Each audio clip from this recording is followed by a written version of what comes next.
செங்கல்ல இருந்து சுண்ணாம்பு வரைக்கும் கஸ்டமருக்கு நாம தானே கேரண்டி. கான்ட்ராக்டர் குமார் மாதிரி ஆளுங்களுக்கு தான் ஜிபிஆரின் டிஎம்டி கம்பிகள். நேற்று புதிய அரசு ஏற்கனவே கடந்த இந்த 3 ஆண்டுகளாக தொடர்ச்சியாக ஒரு 20க்கும் மேற்பட்ட முறை மாண்புமிகு தமிழ்நாட்டின் முதலமைச்சர் அவர்கள் எப்போதெல்லாம் பிரதமரை சந்தித்தாரோ அப்போதெல்லாம் நேரடியாகவே கோரிக்கை வைத்தார். எப்போதெல்லாம் கடிதங்கள் எழுதினாரோ அந்த கடிதங்களில் தவறாமல் அந்த செய்தியை குறிப்பிட்டார். என்னை எத்தனை முறை டெல்லிக்கு அனுப்பி வைத்தாரோ அத்தனை முறையும் மாண்புமிகு முதல்வர் அவர்களின் சார்பில் அந்த நீட்டு விலக்குக்கான அந்த கோரிக்கையை வைக்க அறிவுறுத்தினார். அந்த வகையில் நான் ஒரு 10 தடவைக்கும் மேற்பட்ட வகையில் நீட்டு விலக்குக்கு கோரிக்கை வைத்திருக்கிறோம்.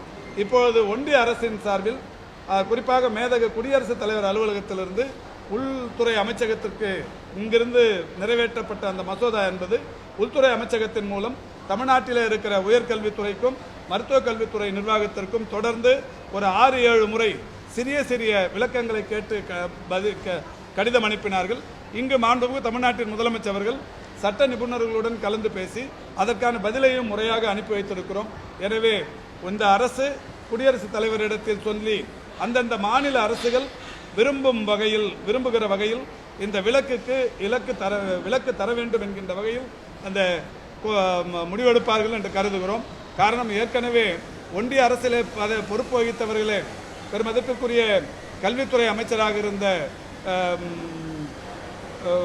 கடந்த ஆட்சியில் கல்வித்துறை அமைச்சராக இருந்தவர் ஒடிசா மாநிலத்தைச் சேர்ந்தவர் தர்மேந்திர பிரதான் யாதவ். அவரே என்னிடத்தில் சொன்னது, எங்கள் மாநிலத்திலும் கூட நீட்டுக்கு எதிர்ப்பு இருக்கிறது என்று சொன்னார். எனவே பாஜகவில் இருப்பவர்களுக்கும் கூட அந்தந்த மாநிலங்களில் நீட்டுக்கு எதிர்ப்பு இருப்பது அவர்களுக்கும் கூட தெரியும்.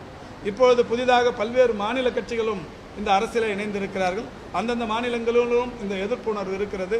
நிச்சயம் இவற்றையெல்லாம் மனதில் கொண்டு வரும் நிதியாண்டில் அந்த ஒவ்வொரு மாநில அரசும் அவருடைய விருப்பத்திற்கு ஏற்ப நீட்டுக்கு விலக்கு அளிக்க வேண்டும் என்று கேட்டுக்கொள்கிறோம்.